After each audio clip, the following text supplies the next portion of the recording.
Assalamualaikum warahmatullahi wabarakatuh. Waalaikumsalam warahmatullahi wabarakatuh. Bismillahirrahmanirrahim. Alhamdulillahi rabbil alamin. Wal aqibatu lil muttaqin. Wala udwana illa 'alal zalimin. Wassalatu wassalamu ala ashrafil anbiya'i wal mursalin, imamil muttaqin, sayyidil ghurril muhajjalin, wa ala alihi wa ashabihil mujahidin at-tahirin, amma ba'du. Saudara-saudara kaum muslimin rahimakumullah. Nabi Musa alaihi salam adalah salah seorang nabi yang termasuk di dalam kelompok ulul azmi, 5 di antara yang terbesar. Beliau mendapat gelar kalimullah, artinya rasul yang pernah diajak dialog langsung oleh Allah Subhanahu wa ta'ala. Seperti yang kita maklum bahwa di zaman Nabi Yusuf alaihi salam, beliau membawa serta seluruh keluarganya untuk tinggal di Mesir. Maka berkembang biaklah keturunan Bani Israel di tanah Mesir. Sampai di zaman pemerintahan Ramses II, yang merasa khawatir dengan semakin banyaknya keturunan Bani Israel di Mesir akan menghancurkan kekuasaan daripada kerajaannya. Ramses II inilah yang kita kenal sebagai Fir'aun di zaman Nabi Musa alaihi salam. Maka terjadilah kemudian kebijaksanaan yang tidak bijaksana. Orang-orang tua dari Bani Israel dikerjakan secara paksa, membangun bangunan-bangunan mercusuar. Kemudian bayi-bayi dari Bani Israel dibunuh. Orang tuanya disuruh kerja paksa, bayi laki-lakinya dibunuh. Dengan target agar Bani Israel hapus dari permukaan bumi ini. Tetapi kehendak Allah pasti juga akan terjadi. Maka lahirlah Nabi Musa alaihi salam, yang kelahirannya disembunyikan oleh orang tuanya dari pengetahuan umum.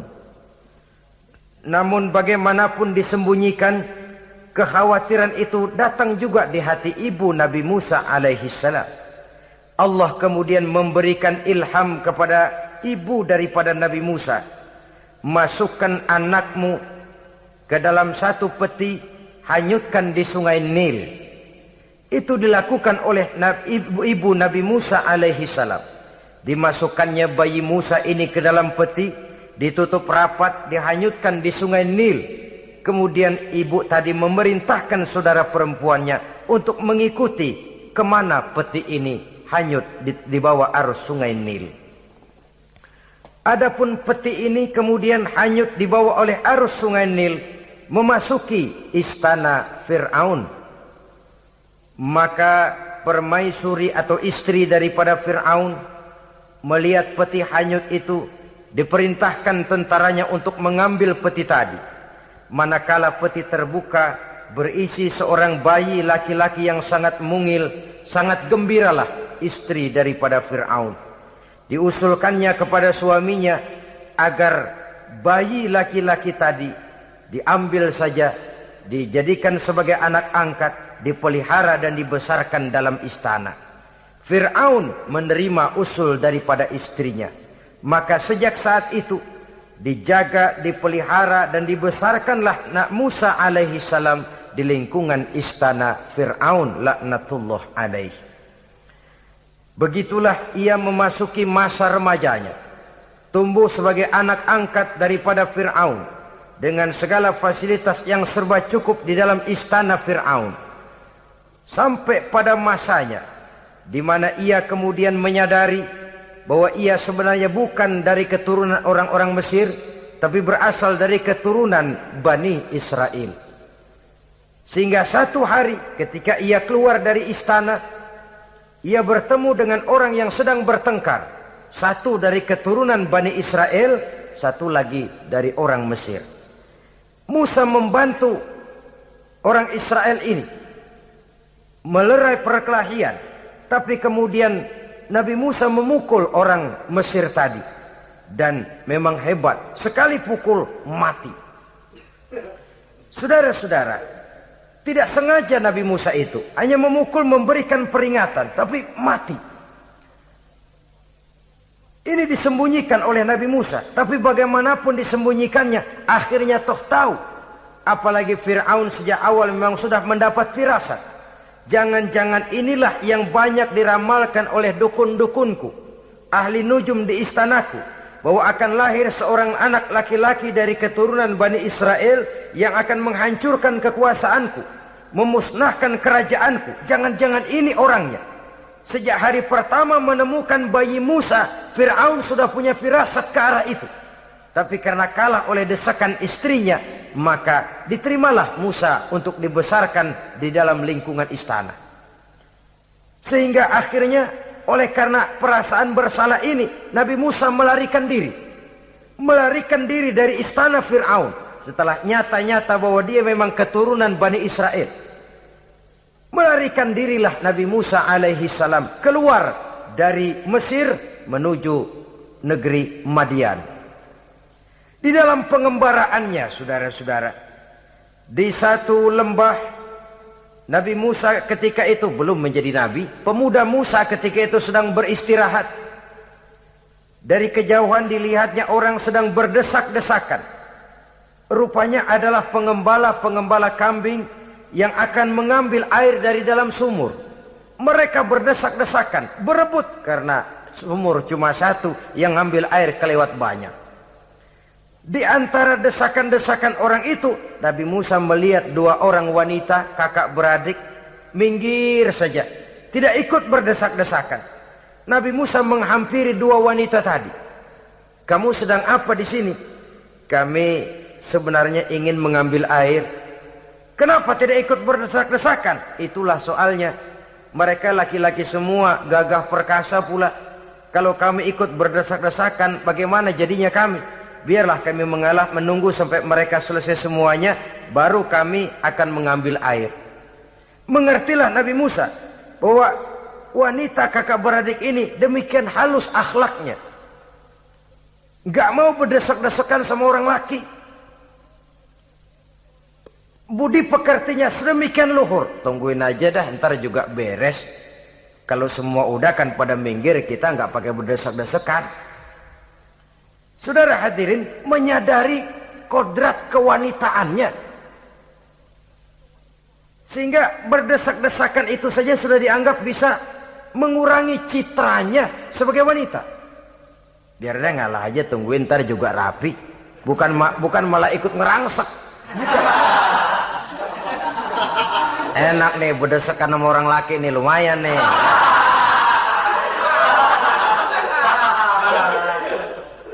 Sepintas itu saja sudah cukup bagi Nabi Musa, pemuda Musa, untuk menilai akhlak daripada wanita itu tadi. Oh, kalau kamu nunggu begini aja lama, kata Nabi Musa. Sudah, sini saya tolongin. Diambil embernya, Nabi Musa ikut berdesakan. Karena Nabi Musa memang kuat badannya, gak lama sudah dapat air. Sodorkan ke sana. Si wanita segera tahu bahwa pemuda ini begitu baik budi pekertinya, mau menolong orang yang dalam kesusahan. Akhirnya, bagaimana kalau kamu ikut saja ke rumah saya? Bapak saya sudah tua, senang hatinya kalau kamu ikut ke rumah, kenalan sama bapak saya. Ayolah, ayolah, berangkatlah. Dalam perjalanan, si wanita ini berjalan duluan, Nabi Musa di belakang.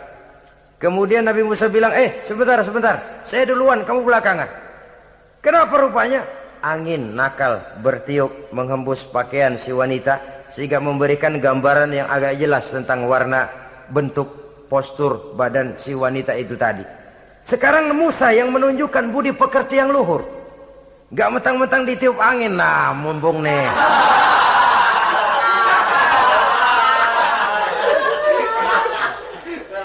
Rezeki nih, kapan lagi nyari yang begini ya? Jadi dua-duanya sudah menunjukkan satu akhlak yang sangat luhur. Dan manakala sampai di rumah si wanita kakak beradik tadi, diceritakanlah halnya bahwa dia ditolong oleh seorang pemuda. Inilah orangnya. Sangat bersukacitalah hati orang tua kedua wanita itu tadi. Lalu usul si wanita tadi, Pak, kita kan di sini banyak punya kambing, nggak ada yang bantuin gembala. Bapak sudah tua. Kalau ini orang kita minta tinggal di sini saja, gimana Pak? Ya terserah kamulah. Akhirnya Nabi Musa tinggal di sana. Menurut satu riwayat 8 tahun ikut mengembalakan kambing. Dan orang tua tadi tidak lain adalah Nabi Syuaib alaihi salam, yang pada akhirnya kemudian Nabi Musa dikawinkan dengan wanita itu tadi. Setelah berumah tangga, Nabi Musa ingat kembali bahwa ia sesungguhnya keluar dari Mesir karena menghindarkan diri. Bahwa kaumnya Bani Israel hidup di Mesir itu tertindas di bawah rezim kekuasaan Fir'aun yang zalim. Dikerjakan secara paksa, wanita dipermalukan, bayi-bayi laki-laki dibunuh. Tergerak hatinya. Dia sudah enak, punya mertua bijaksana, punya istri cantik, hidup tenang sebagai pengembala kambing. Tapi nurani kebangsaannya berontak. Saya tidak boleh bersenang-senang sementara bangsa saya ditindas. Saya tidak boleh menari di atas bangkai saudara saya. Saya tidak boleh tersenyum di atas penderitaan saudara-saudara saya. Saudara-saudara saya Bani Israel merintih di bawah penindasan Fir'aun. Saya harus membebaskan mereka. Diceritakanlah hal ini kepada mertuanya. Wah, ya kalau pakai bahasa mertua, saya mau kembali ke Mesir. Untuk apa Musa? Untuk menyelamatkan saudara-saudara saya Bani Israel yang masih dalam cengkraman kezaliman rezim Fir'aun. Saya harus membebaskan mereka. Ya kalau memang itu tekadmu nak, berangkatlah. Bapak mengiringimu dengan doa. Berangkatlah Nabi Musa bersama istrinya. Sampai ketika beliau sedang istirahat di satu lembah, dari kejauhan beliau melihat ada api menyala. Beliau berkata kepada istrinya, kau tunggu di sini. Tidak lama saya akan kembali. Saya akan menghampiri api itu. Berangkat Nabi Musa ke arah api menyala tadi. Makin didekati makin terang sinarnya. Sampai kemudian terdengar suara, ya Musa, inni ana rabbuka fakhla' na'laik. Innaka bil wadil muqaddasi tuwa wa ana akhtartuka fastami' lima yuha. Wahai Musa, akulah Tuhanmu, bukalah terompahmu. Sesungguhnya engkau berada di satu lembah yang disucikan bernama lembah tua. Aku telah memilihmu Musa, dan sekarang dengarlah apa yang diwahyukan kepadamu. Pada saat itulah turun wahyu pertama, dan resmilah sudah Nabi Musa diangkat menjadi Rasul oleh Allah Subhanahu wa ta'ala. Di satu lembah di Bukit Tursina. Apa wahyu yang pertama turun? Bunyinya, innani anallah, la ilaha illa ana fa'budni. Sesungguhnya aku inilah adalah benar-benar Tuhanmu. Tidak ada Allah selain daripada aku. Maka hendaklah engkau hanya beribadah menyembah kepada aku. Ini umum saudara. Semua Rasul yang diutus Allah, inilah ajaran prinsipnya. Anallah, la ilaha illa ana. Akulah Allah Tuhanmu. Tidak ada Tuhan lain selain Allah. Semua Rasul membawa ajaran ini. Oleh sebab itu, bukan hanya sekadar percaya kepada Tuhan saja yang penting. Sudahlah, pokoknya kan percaya kepada Tuhan. Iya, Tuhan yang mana?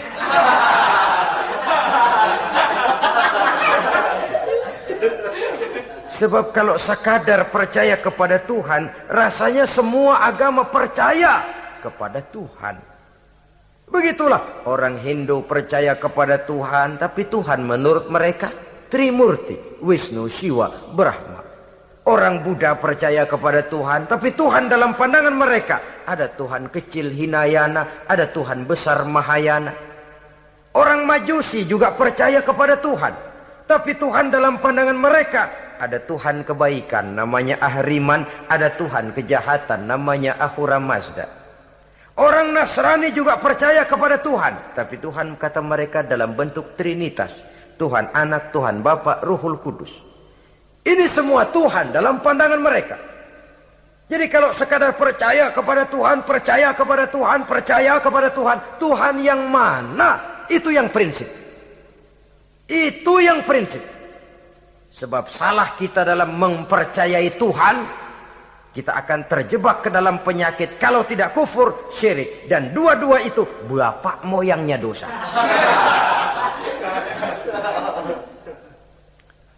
Sebab itu Islam menyelamatkan kita masyarakat manusia. Ya ayyuhan nasu ubudu rabbakumul ladzi khalaqakum. Hai manusia, Tuhanmu yang perlu kamu sembah itu hanyalah Tuhan yang telah menciptakan kamu. Dan itu tidak lain adalah Allah yang lam yalid wa lam yulad wa lam yakul lahu kufuwan ahad, yang laisa kamitslihi syai'un. Ia tidak beranak, ia tidak diperanakkan, dan ia tidak bisa diserupakan dengan apapun. Dialah Allah itu. Begitu wahyu yang diberikan kepada Adam, kepada Nuh, kepada Ibrahim, kepada Yusuf, bahkan kepada Musa alaihi salam. Innani anallah, la ilaha illa ana, fa'budni. Akulah Allah, Tuhanmu. Tidak ada Tuhan lain selain daripada aku Allah. Maka kepadakulah kamu hanya menyembah. Ini wahyu yang pertama turun, sudah berisi tauhid. Jadi hakikatnya agama Yahudi, saudara, adalah agama tauhid. Agama monoteis. Agama yang mengajarkan hanya ada satu Tuhan untuk seluruh alam. Dan Tuhan itu adalah Allah subhanahu wa ta'ala. Sebab itu syahadat orang Yahudi bunyinya begini. Shema Yisrael, Yahweh Elohenu, Yahweh Echad. Ini syahadatnya orang Yahudi. Itu perbedaan bahasa Suryani Ibrani dengan bahasa Arab. Kita Isma itu bahasa Arab, dia Shema.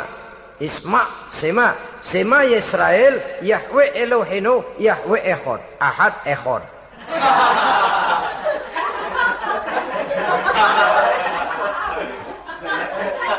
Maksudnya jelas. Shema Yisrael, Yahweh Elohenu, Yahweh Echad. Dengarlah hai Israel, Tuhan kita ialah Tuhan yang Esa.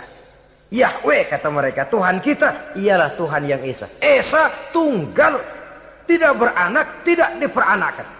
Kalau masih beranak, masih diperanakan, jangan Esa disebut, sebab dia masih berbilang. Dan maha suci Allah daripada sifat berbilang. Jadi asas dari seluruh misi yang dibawa oleh Rasul yang 25 itu sama. Tauhid inti ajarannya. Setelah tauhid, wa aqimis sholata li dzikri, dan dirikanlah solat untuk mengingat aku. Jadi solat pun diwajibkan kepada Nabi Musa. Cuma teknisnya yang berbeda. Bagaimana solat di zaman Nabi Musa, bagaimana solat di zaman Nabi Sulaiman, bagaimana solat di zaman Nabi Muhammad. Prinsipnya sama, solat. Teknisnya yang berbeda. Di zaman Nabi Sulaiman konon solat itu tidak pakai ruku, tidak pakai sujud, diri saja. Makanya Nabi Sulaiman itu menurut riwayat meninggalnya dalam posisi berdiri. Artinya apa? Dalam keadaan solat beliau itu. Bukan diri ngejedek kayak kita nungguin bus, bukan.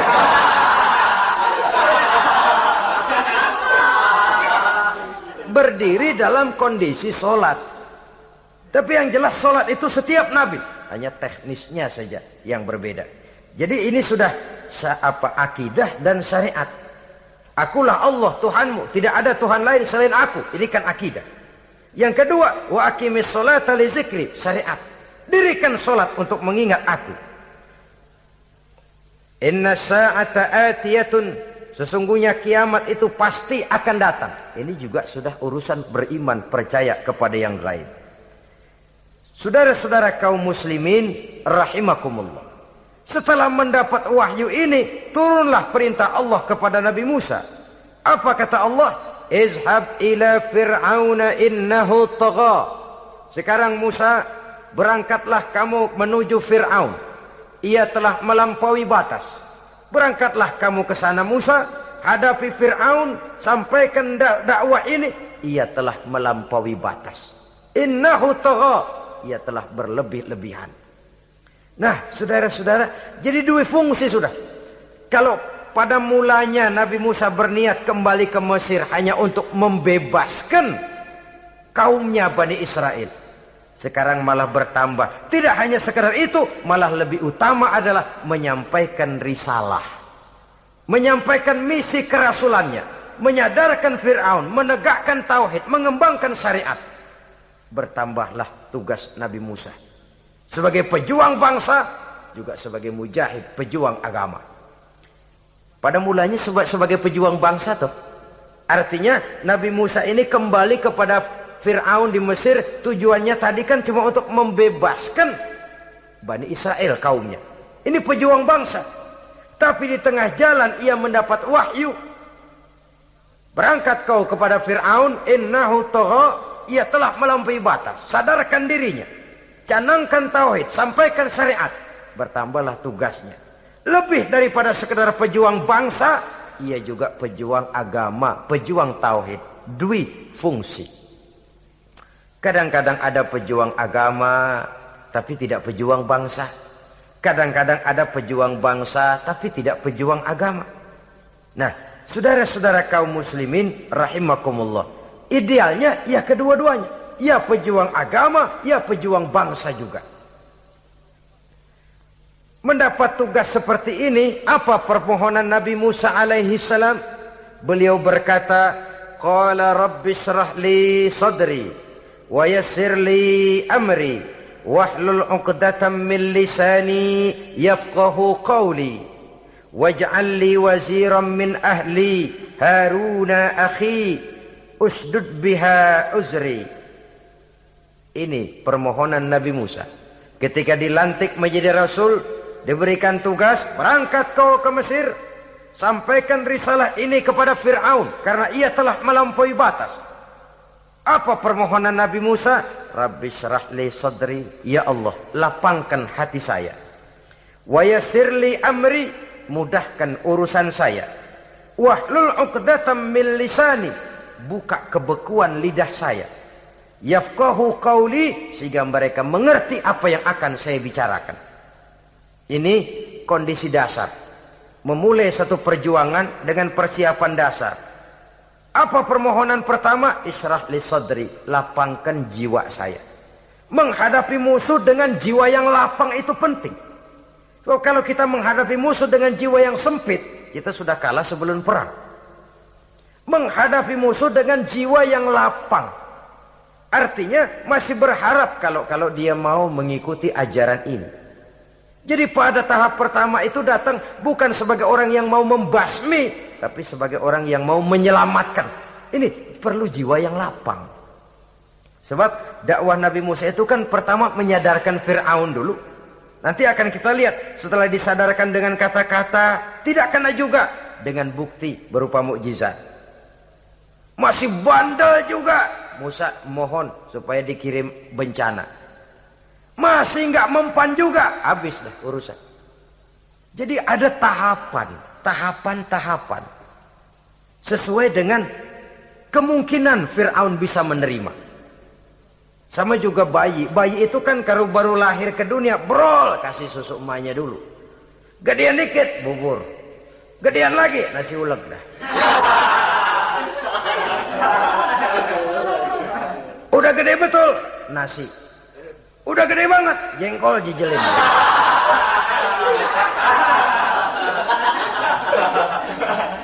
Jadi ada semacam tahapan.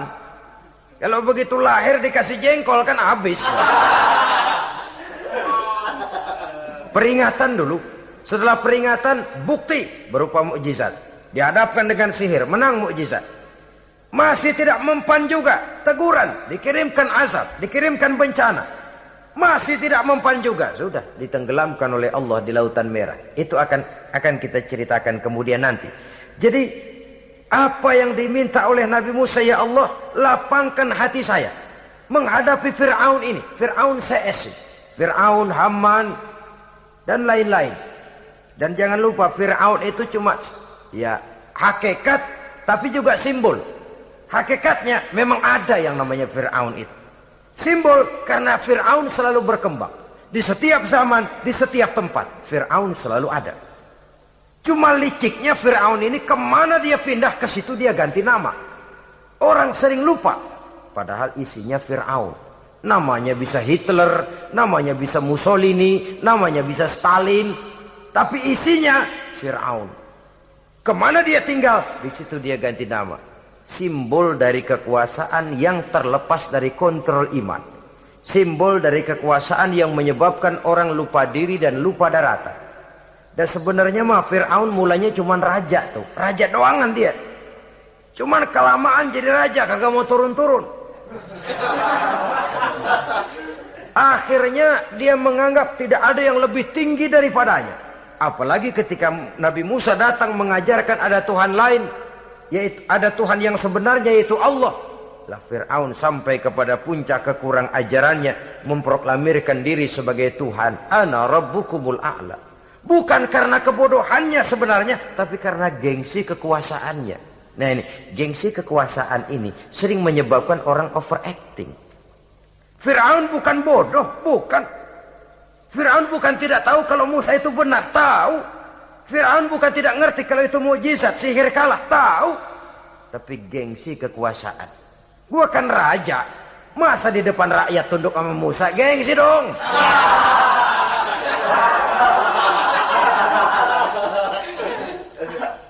Cobalah lihat, gengsi kekuasaan sering membuat orang mau menginjak-injak kebenaran. Mau membohongi hati nuraninya sendiri. Mau membohongi kolbinya, hatinya. Padahal itu sudah, orang kalau sudah hatinya sendiri dibohongin, apalagi orang lain, sudah manusia paling kejam itu. Cuma karena gengsi kekuasaan saja. Gengsi kekuasaan kadang menganggap remeh kecil Nabi Musa. Kadang merasa besar di depan rakyatnya, tiba-tiba harus tunduk kepada dakwah Musa. Ntar dulu, ada apa sama Musa? Dia kanyut, gue yang ngangkat. Iya toh, peristiwa di Sungai Nil itu.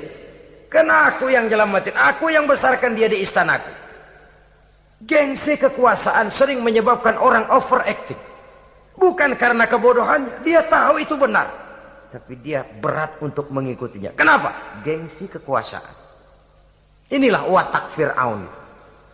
Oleh sebab itu Nabi Musa minta, ya Allah, lapangkan hati saya menghadapi orang kayak Fir'aun ini.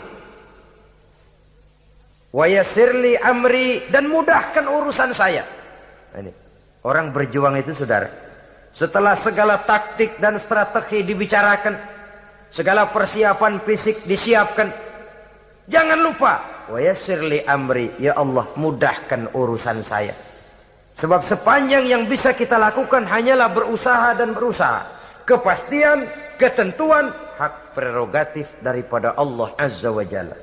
Kalau Allah memberikan kemudahan, satu dunia orang mau menghadang, no problem. Kalau Allah sudah memberikan kemudahan, satu dunia orang mau mendatangkan kesulitan, gak ada gunanya.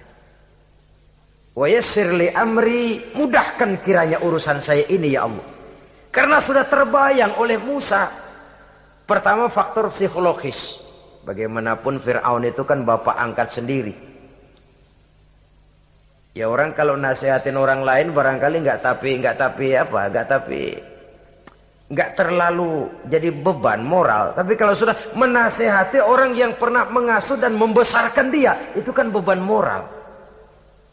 Sulit posisi ini.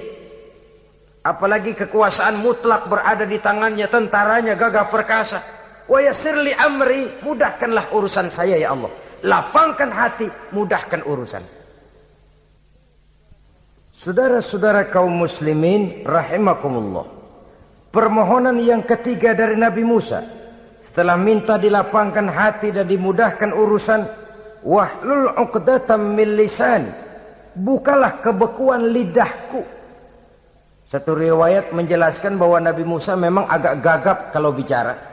Riwayat lain menjelaskan bahwa beliau agak sedikit cadel. Tapi yang jelas, minta agar dibukakan kebekuan lidah. Ini mengandung satu pelajaran.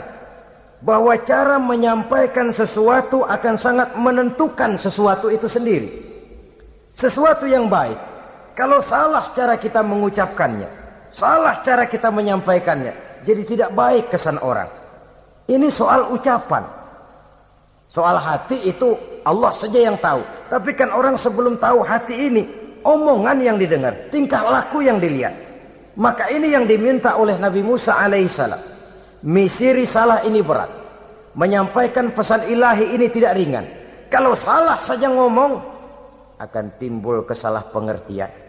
Oleh sebab itu, wahlul 'uqdatam min lisani, bukalah kebekuan lidah saya ini, supaya lancar bicara untuk menyampaikan yang hak, menghancurkan yang batil.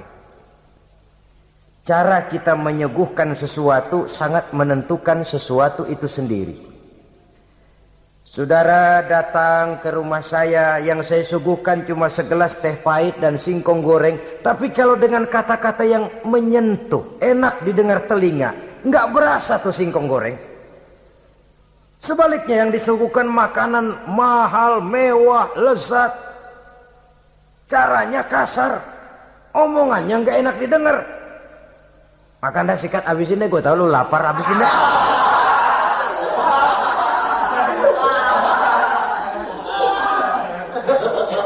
Rasanya biar lapar juga nahan juga gitu. Apa itu? Bukan makanannya yang tidak enak, bukan kita nggak doyan, bukan. Caranya itu loh, caranya. Nah, Islam ini agama yang baik. Kalau disampaikan dengan kata yang tidak baik, akan timbul, oh Islam kok gitu ya. Nah ini yang tidak diinginkan oleh Nabi Musa. Wahlul 'uqdatam min lisani. Kita begitulah dalam kehidupan ini, kadang mendengar satu ceramah bisa berurai air mata, bisa histeris, bisa gembira. Kenapa? Kepandaian orang menyampaikannya. Bicara dia 2-3 jam, rasanya baru 5 menit. Baru sebentar kok, tahu-tahu sudah selesai. Ada yang udah setengah jam, baru seperempat jam ngomong, udah rasanya udah kayak 3 jam.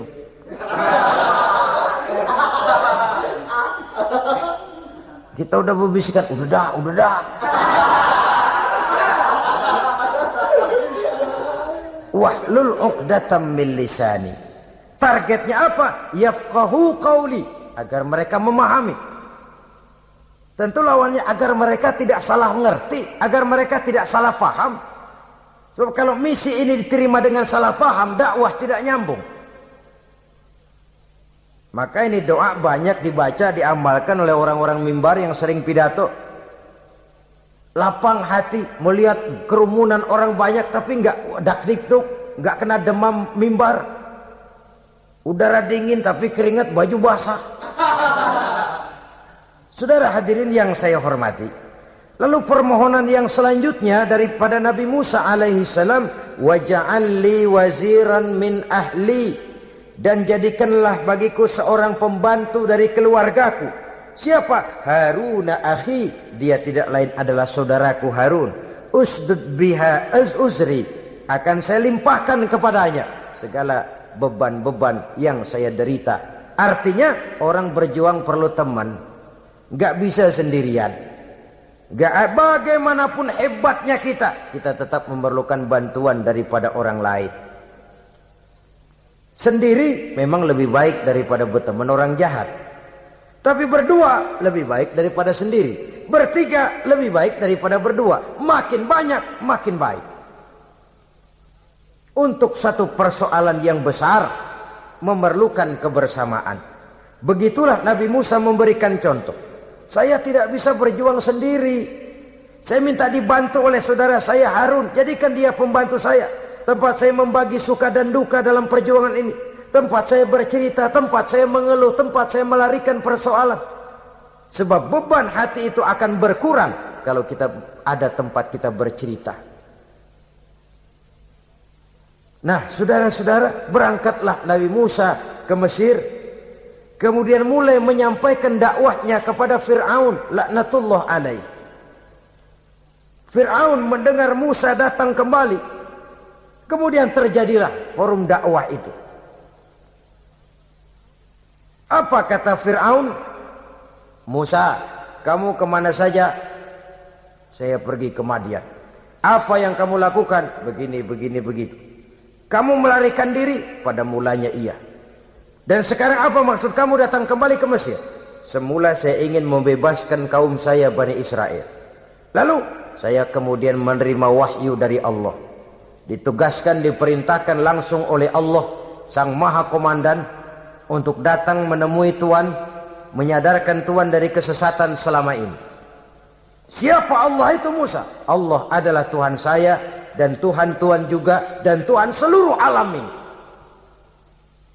Baru nih Musa. Saya baru dengar nih. Ada yang begini nih. Tuhanlah pakai nggak kelihatan. Tuhanlah cuma satu. Yang Tuhannya banyak aja masih kelaparan.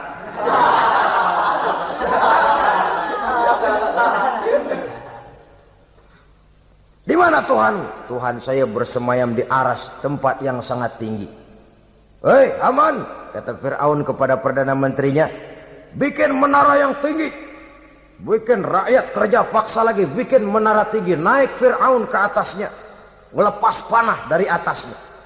Menurut satu riwayat, panah itu ditangkap oleh malaikat, ditublaskan ke ikan, lalu dikembalikan lagi kepada Fir'aun dalam kondisi di mana panah itu berdarah.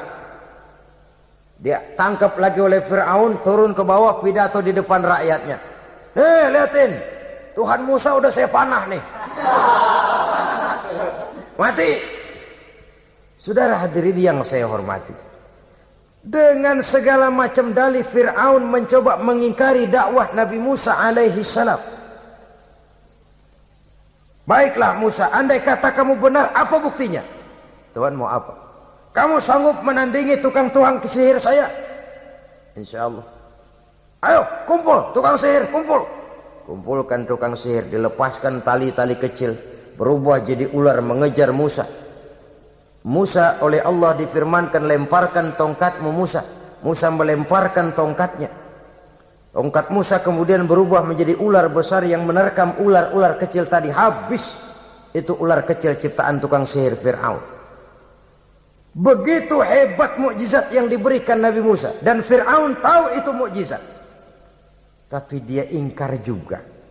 Tidak mau beriman. Sudah nyata bukti, sudah jelas saksi, dia tetap ingkar. Akhirnya Nabi Musa berdoa memohon kepada Allah, Rabbana innaka ataita fir'auna wa mala'ahu zinatan wa amwalan fil hayatid dunya.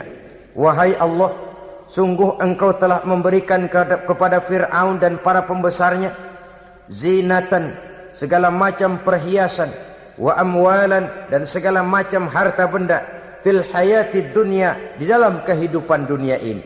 Rabbana liyudillu an sabilik, semuanya hanya menyebabkan mereka jadi sesat dari jalanmu. Rabbana tmis ala amwalihim, ya Allah binasakanlah mereka di dalam hartanya. Wasdud ala qulubihim, tutuplah pintu hatinya. Fala yu'minu hatta yarawul azab al-alim, mereka tidak akan beriman sampai mereka melihat azab yang sangat pedih. Sudah dibuktikan dakwah baik-baik tidak mempan, bukti berupa mukjizat tidak kena, sampai dikirimkan teguran berupa berbagai macam bencana masih tidak juga beriman. Akhirnya Nabi Musa memutuskan, kalau begitu menyelamatkan kaum dululah. Kaumnya Bani Israel dibebaskan dari perbudakan, dibawa oleh Musa keluar dari Fir'aun, dari Mesir, dikejar oleh Fir'aun. Dalam pengejaran ini sampailah Nabi Musa di tepian Laut Merah. Buntu, depan laut, belakang tentara Fir'aun. Maju kecebur, mundur kepergok musuh. Enggak ada pilihan lain. Dalam kondisi seperti ini, Allah subhanahu wa ta'ala berfirman kepada Musa, lemparkan tongkatmu ke laut, hai Musa. Musa melemparkan tongkatnya ke laut. Terjadilah mukjizat. Laut terbelah, jalan muncul ke permukaan laut. Lewat Musa di jalan itu, Fir'aun terus mengejar. Ketika Musa sampai di tepian sebelah sana, Fir'aun masih di tengah jalan. Laut menutup kembali, hilang itu jalanan. Fir'aun dan seluruh tentaranya tenggelam di Lautan Merah, mati. Pada saat kondisi seperti itulah Fir'aun dalam keadaan menghadapi sakaratul maut, napas cengap-cengap, hampir putus di leher, berkata dia, amantu bi Rabbi Musa wa Harun. Kalau begini mah saya juga percaya dah sama Tuhan. Percaya dah sama Tuhannya Musa dan Tuhannya Harun. Kata malaikat maut, kemarin kemana mas?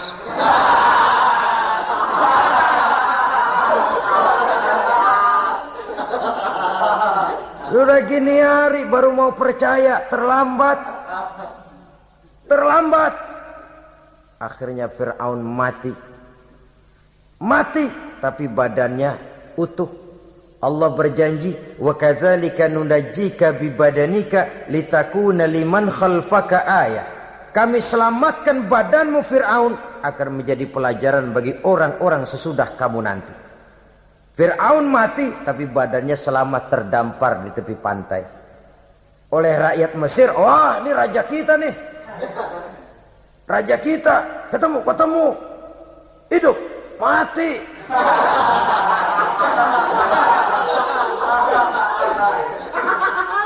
Kemudian sesuai dengan tradisi raja waktu itu, dimumilah badannya, diawetkan. Sehingga sampai sekarang jenazah atau jasad daripada Fir'aun ini masih tersimpan dengan baik di museum negara di Mesir itu. Saudara-saudara kaum muslimin rahimakumullah. Jadi satu hal yang bisa kita ambil pelajaran daripada riwayat perjalanan dakwah Nabi Musa ini, bahwa dakwah menyampaikan risalah memang bukan jalan lurus dan licin bertabur bunga di kanan kirinya. Dakwah menyampaikan pesan agama, jalannya berliku, berbelok, menanjak, menurun, banyak onak dan duri di sekelilingnya. Yang paling makan hati adalah apabila sudah berdakwah kepada penguasa yang zalim, seperti halnya Fir'aun ini.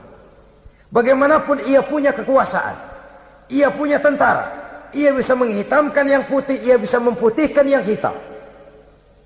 Kalau bukan iman yang jadi landasan moral dalam perjuangan, orang mudah frustasi. Kalau berdakwah kepada rakyat kecil, resiko kurang. Kalau berdakwah kepada para pengusaha, resiko kurang. Kalau berdakwah kepada kelompok-kelompok yang tidak memegang kekuasaan, resiko kurang. Tapi kalau sudah kelompok memegang kekuasaan, yang tersinggung gengsi kekuasaannya, disitulah resikonya sedemikian besar. Ini yang dihadapi oleh Nabi Musa alaihi salam. Tapi yang dijalaninya dengan tabah, dengan tekun. Karena kebenaran memang bisa ditekan, tapi satu hal yang jelas, kebenaran sama sekali tidak akan bisa dikalahkan. Buat sementara dia bisa ditekan, tapi lambat atau cepat dia pasti akan muncul ke permukaan, dan kebenaran jugalah yang akan tampil sebagai pemenang. Sebenarnya kurang apa Fir'aun? Kekuasaan mutlak berada di tangannya. Seluruh menteri-menterinya adalah pendukungnya belaka. Rakyat dipaksa untuk takut dan taat kepadanya. Dia adalah kekuasaan tunggal di Mesir. Sementara kaum Bani Israel berada di bawah penjajahannya, penindasannya, kesewenang-wenangannya. Dan bahkan ketika Nabi Musa sudah menyampaikan dakwahnya, Fir'aun malah sempat mengungkap jasa. Musa, kamu kok sekarang bisa begitu? Enggak ingat ya dulu kamu hanyut di sungai Nil, istri saya kan yang angkat, saya yang besarkan di istana saya. Kok sekarang kamu bisa ngelawan saya sih? Ini biasa. Apa jawab Nabi Musa? Kenikmatan yang kau berikan kepada saya belum seberapa ketimbang penghinaanmu kepada kaum saya Bani Israel. Jangan kau menyangka Fir'aun, kalau saya kau bikin senang, saya lalu akan mau mengkhianati bangsa saya sendiri. Tidak. Sama sekali kesenangan yang kau berikan kepada saya tidak akan menutup mata saya dari kondisi yang dihadapi oleh kaum saya, oleh umat saya. Mereka tersiksa, mereka menderita, mereka merana. Haruskah saya lupakan mereka cuma karena saya sudah tinggal di istanamu, engkau yang membesarkan? Padahal kau pun membesarkan saya bukan karena kemauanmu. Desakan daripada istrimu. Jangan ngitung-ngitung jasa Fir'aun. Andai katamu jasamu ada kepada saya, belum seberapa ketimbang penghinaanmu kepada bangsa saya Bani Israel. Di situ Nabi Musa menunjukkan sifat nasionalisme yang sangat tinggi, rasa nasionalisme yang sangat mendalam. Kadang-kadang kan orang ya seperti di zaman penjajahan Belanda, karena diangkat jadi tuan tanah, bangsanya sendiri diinjak-injak. Karena diangkat jadi centeng dikit dah, kumis mbaplang dah, bukan main. Bangsanya sendiri diinjak-injak. Fir'aun mengingatkan ini. Kalau cara kita, lo gede di sini, makan di sini, segala macam di sini dah. Masa lupa kacang sama kulitnya? Kasarnya mah lu bisa begini nih, Musa nih, gue yang rawatin lo. Saya yang menjagamu, mengangkatmu dari sungai Nil. Masa sekarang sudah gede begini kamu mau berhadapan dengan saya? Punya pikiran dong dikit kalau cara kita. Mikir dong, mikir. Dulu lagi kanyu di Nil, siapa yang angkat? Musa tidak membantah. Betul itu Fir'aun, betul. Tapi apalah artinya semua itu ketimbang penghinaan yang engkau berikan kepada bangsa saya? Saya tidak mungkin menari-nari di atas bangkai umat saya. Saya tidak mungkin bersenang-senang di atas penderitaan kaum saya. Dan saya tidak mungkin senyum ceria di atas derita daripada kaum saya. Dengan tidak melupakan jasamu, saya tidak akan merubah pendirian saya. Saya ingin membebaskan penjajahan. Saya ingin membebaskan kaum saya Bani Israel dari belenggu penindasan.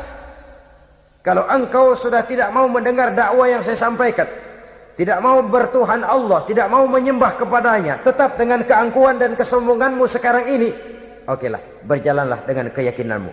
Tapi saya harus membebaskan kaum saya Bani Israel. Saudara-saudara kaum muslimin rahimakumullah. Itulah jalan dakwah, jalan menyampaikan risalah agama, risalah Islam. Sekali lagi, bukan jalan lurus bertabur bunga.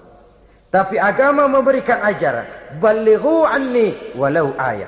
Sampaikan dari aku walaupun cuma sekedar satu ayat saja. Tugas ini memang mulia tapi berat. Tugas ini memang terhormat tapi penuh resiko. Ya kalau menyampaikan asal sekedar menyampaikan, sudahlah, pokoknya nyampein, percaya syukur, kagak udah dah. Bukan cuma sekadar itu, ada semacam tanggung jawab moral. Maka kondisi dasar yang dilakukan oleh Nabi Musa, permohonan yang tadi itu, ya Allah lapangkan hati saya. Jalan ini penuh onak dan duri, berliku, menanjak, menurun. Banyak halangan, tentangan, rintangan, dan fitnahan. Kemudian mudahkan urusan saya. Menentang kekuasaan Fir'aun bukan perkara ringan. Bukan urusan main-main. Menentang raja yang sedang berkuasa. Kekuasaannya mutlak, otoriter pula. Diktator murni Fir'aun itu. Mudahkan urusan saya menghadapi jalan ini ya Allah. Karena tidak mungkin menurut otak. Mana bisa kata kebiasaan, impossible kata rasio. Kalau Allah mau memudahkan, semua jalan akan terbuka dengan mudah. Tapi kalau Allah yang mempersulit, bagaimanapun matangnya perhitungan strategi, taktik, rencana, program, planning, kalau Allah mempersulit, jalan itu akan jadi buntu jadinya. Oleh sebab itu maka persiapan zahir harus diimbangi dengan persiapan batin. Untuk menegakkan sesuatu yang hak, menghancurkan sesuatu yang batil, sebagaimana yang dilakukan oleh Nabi Musa alaihi salam ini. Dan segala macam tantangan dihadapi oleh Nabi Musa. Kau menyampaikan risalah bahwa engkau Rasul? Ya. Kau punya bukti? Siap. Apa buktimu? Ini, tongkat dilempar jadi ular, tangannya dimasukkan ke saku baju, lalu dikeluarkan bersinar gemerlapan, lebih sinar dari lampu merkuri. Sampai Fir'aun silau dibuatnya berasa. Sudah Musa, sudah, masukkan tanganmu lagi, masukkan tanganmu lagi. Dia tahu, dia sadar itu bukan sihir, tapi lagi-lagi gengsi kekuasaannya. Sehingga pantas kalau Nabi pernah bersabda, afdalul jihad kalimatu haqqin inda imamin jair. Jihad yang paling besar adalah mengucapkan kebenaran di depan penguasa yang zalim. menyampaikan kebenaran di hadapan penguasa yang zalim. Tapi kan berat, saudara. Sulit. Apalagi kalau belum apa-apa udah ngeri. Udah jangan dah.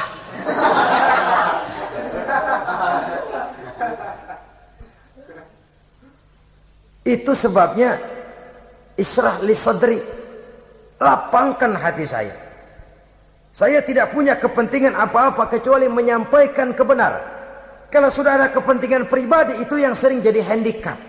Itu yang sering jadi jurang pemisah antara kita dengan orang yang akan kita sampaikan kebenaran tadi. Saudara-saudara kaum muslimin rahimakumullah, maka terasa benar relevannya doa yang diajarkan oleh Rasul kepada kita. Allahumma arinal haqqa haqqa warzuqna ittiba'ah wa arinal batila batilan warzuqna ijtinabah. Ya Allah, tunjukkan kepada saya bahwa yang benar itu benar, berikan saya kekuatan untuk mengikutinya. Ya Allah, tunjukkan kepada saya bahwa yang salah itu salah, berikan saya kekuatan menghindarinya. Kenapa? Orang sering tahu bahwa itu benar, tapi tidak berdaya mengikutinya. Seperti Fir'aun, tahu bahwa Musa itu benar. Abu Jahal, Abu Lahab juga tahu bahwa Nabi Muhammad itu benar. Abrahat juga tahu bahwa Nabi Ibrahim itu benar. Namrus juga tahu Ibrahim itu benar. Tapi mereka tidak berdaya mengikuti kebenaran karena gengsi kekuasaannya. Kadang kita tahu bahwa itu salah. Salah itu. Tapi karena dilakukan oleh orang yang punya kekuasaan, kita lalu tidak berdaya menghindarinya. Malah terjebak ikut-ikutan salah. Lalu menghibur-hibur diri. Sudahlah, tak ada gading yang tak retak. Bukankah dengan demikian kita sudah melegimitir kesalahan? Tahu bahwa itu benar dan mampu mengikutinya, itu nikmat. Tapi tahu itu benar namun tidak berdaya mengikutinya, itu mendatangkan siksaan batin. Tahu itu salah dan mampu menegur, itu nikmat. Tahu bahwa itu salah tapi larut ikut salah, nimbrung dalam kesalahan, itu mendatangkan tekanan batin. Jadi tahu kebenaran itu penting, tapi terketuk hati mengikuti kebenaran itu jauh lebih penting. Semua kita tahu Islam itu benar, tapi semua yang tahu Islam itu benar maukah mengikuti ajaran Islam? Tidak. Semua orang tahu kalau judi itu batil. Hatta penjudi yang paling kakap pun mesti tahu kalau itu batil, itu tidak baik. Tapi dia tidak berdaya untuk menghindarkannya. Terjebak ke dalam penyakit itu tadi. Oleh sebab itu, saudara-saudara kaum muslimin yang saya cintai, tidak ada satu ucapan yang lebih baik. Dalam istilah Quran itu Allah menjelaskan, wa man ahsanu qawlan mimman da'a ila Allah wa amila salihan wa qala innani minal muslimin. Ucapan siapakah yang lebih baik dalam hidup ini selain daripada mimman da'a ila Allah, selain daripada ucapan orang-orang yang menyeru ke jalan Allah, orang-orang yang menyadarkan kepada agama. Ini jalan Allah, mari ikuti. Itu jalan setan, mari tinggalkan.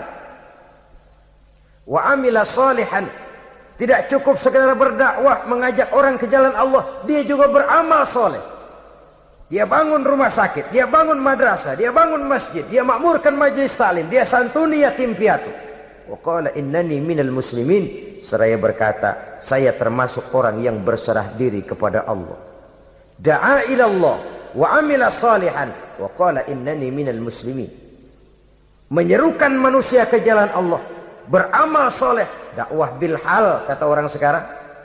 Kemudian mereka pada akhirnya berkata, kami adalah sekelompok orang-orang yang sudah berserah diri kepada Allah. Segalanya diserahkan kepada Allah. Lahirlah kedamaian rohani, ketegaran pribadi, ketentraman batin di dalam dia melaksanakan tugasnya. Kalau tidak, maka nanti ya tuh orang kan gua ajak baik-baik nyuruh sembahyang, ngapa gua dimusuhin? Dipikirin, kurus dah. ampek aja dah. Makan hati. Soal orang mau beriman atau tidak itu bukan urusan kita. Tugas kita hanya sekedar penyampai. Tugas Rasul hanya sekedar penyampai. Kalau dakwah sudah disampaikan, metode sudah disusun, pendekatan sudah baik, tapi orang tidak mau beriman, Allahumma inni qad ballaghtu, ya Allah sudah saya sampaikan, ya Allah sudah saya peringatkan, ya Allah sudah saya sampaikan, ya Allah sudah saya tegur. Kalau toh tetap begitu juga, sudah saya sampaikan ya Allah. Di sana kelapangan lalu tumbuh. Jadi dengan kata lain, kita hanya berusaha, hidayah adalah di tangan Allah. Oleh sebab itu, kita ini termasuk yang bersyukur telah mendapat limpahan hidayah ini. Kalau kita lihat Fir'aun CS, termasuk Haman, Perdana Menterinya, dan seluruh bala tentaranya, kurang apa? Mereka lihat mukjizat. Mereka saksikan kebesaran Allah. Di dunia juga mereka sudah dikirim bencana, teguran kepada mereka, entah tidak juga beriman. Dan strategi Nabi Musa mula-mula dialog, diajak ngomong, diajak bicara, diajak mikir, tukar pikiran. Allah itu begini-begini, oh tidak bisa, iya begini-begitu. Masih tidak percaya juga, dibuktikan mukjizat, tongkat jadi ular, tangan bisa mengeluarkan sinar. Masih ingkar juga, keluar doanya nih. Doa yang ada dalam surah Yunus ayat 88-89. Rabbana tmis ala amwalihim. Ya Allah cukup dah. Seruan sudah disampaikan, peringatan sudah diberikan, mukjizat sudah mereka lihat, tapi enggak juga mau beriman. Buresin aja harta bendanya dah. Habisin aja. Habisin dah. Dikasih perhiasan kehidupan dunia. Innaka ataita fir'auna wa mala'ahu zinatan wa amwalan. Dikasih harta, kesenangan dunia, bikin sesat. Habisin aja dah. Wastud ala qulubihim, hatinya empat dah. Udah dipatri, udah enggak mempan apa-apa. Sudahlah ya Allah. Wala yu'minu hatta yaraul azabal alim. Rasanya mereka memang enggak bakalan mau beriman kalau belum melihat azab yang sangat pedih. Dan memang setelah timbul tenggelam, napas mau sekarat, baru beriman. Terlambatlah sudah. Nah, saudara-saudara kaum muslimin rahimakumullah, bagaimana akhir daripada perjalanan Nabi Musa ini, insya Allah akan kita bicarakan pada pertemuan berikutnya. Terima kasih atas perhatian saudara. Mohon maaf atas segala kekurangan. Wassalamualaikum warahmatullahi wabarakatuh. Waalaikumsalam.